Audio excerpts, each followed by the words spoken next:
Hey guys, Wise Gamer here, bringing you another indie game review. This time we're looking at Bug Butcher, a game by Awfully Nice Studios, which is a new indie dev studio that was formed by a couple former Blizzard employees. That's right, the guys behind World of Warcraft, Diablo, stuff like that. Came together to make this game, and it's really great. So if you liked the video, make sure you hit that like button. If you didn't, you can hit that dislike as well. If you're new to the channel, I do reviews 3 days a week, so you can go and hit that subscribe button if you want to see more. Let's go ahead and get started. So Bug Butcher, what it is basically it's set in a futuristic environment. You play Harry, who's kind of like an exterminator for the future world. He clears out alien life forms that are taking over this science facility basically, and you go through different levels, through 5 different like themed levels, but 30 like waves of enemies within those levels, and you got to clear out all the aliens using your like exterminator gun thing basically. So you're shooting like these laser beam things at them, and it's a side-scrolling shooter where you shoot basically straight up only.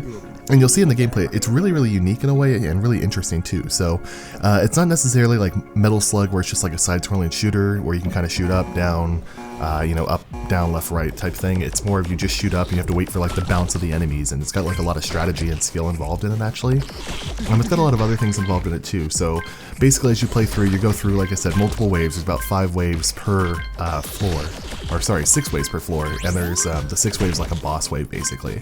And then you have 5 distinct areas or like level areas type things that you go to. So there's like the started area, which is just kind of the beginning of the lab. There's a greenhouse. You go into like an elevator to move between floors, and that's kind of like your boss wave type thing. Really cool. There's a lot of humor involved for all the dialogue and text that's through there. And as you read through, you get this idea that Harry's just a very stuck-up, egotistical person that thinks that he's the best of the best, and he doesn't really care about anyone else. And it's really fun the way the characters play off each other and everything too. They did a great job. Really, some of the unique things here is that there's some great multiplayer mechanics in it. There's actually like the story mode, which is single player, but then there's also like a panic mode, they call it, which is just like endless waves. You got to go as far as you can, and that you can do single player or multiplayer. So I actually got in here with my roommate's son and got to play a little bit of multiplayer with him too, and we just had a blast trying to go through. And there's like a leaderboard system. As you play through, you get coins and you can use those to upgrade your character. So in single player that works where those are permanent upgrades for any future runs that you do. In multiplayer for the panic mode or single player panic mode, it's like for those endless waves you get more and more upgrades, and then eventually you're maxed out and you gotta last as long as possible. Really cool idea, and really adds replayability too on like what strategy you're gonna use to try to upgrade first and things like that. Audio wise, the game sounds amazing. I love the sound effects in it. The music is extremely catchy. I thought about buying the soundtrack myself, honestly. It's just really great job here. It really immerses you into the environment, and you get that whole like feeling of when you're shooting the lasers or like the Gatling gun and the rockets and stuff like that. Everything just has a really unique, awesome sound that's just on point for the theme. The visuals are amazing as well. I keep saying amazing, but the game just did such a great job. It really blew me away for such a cheap game. I want to say it's less than $10 on Steam. I'll have all those links down below, by the way. But visually, I mean, you can see here, the game just looks great. There's a lot of unique enemies. They all have kind of their own patterns and stuff like that. Harry is just a fully covered character himself. There's just like, it's not really cell shading, but there's just like an awesome artwork to it, almost like comic book in a way. It's very saturated. It looks really great.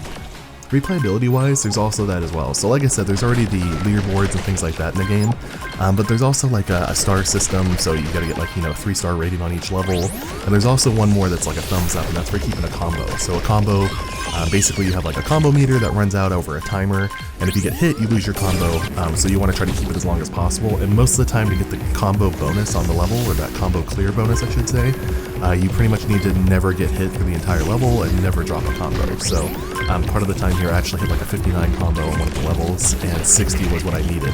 So it's like I got hit one enemy too soon before the level ended, so I didn't get that combo. So just things like that. So with that leaderboard and some pretty cool achievements and stuff like that, a lot of different levels, I can really see you playing this more often than not, going back, playing through more times, keep upgrading your character. Maybe instead of beating it on medium mode, go back to hard mode or easy mode if you want to go down a notch or something like that too. That being said, guys, I definitely recommend this game. It was on sale. It just came out maybe about a week ago now, 2 weeks maybe at most.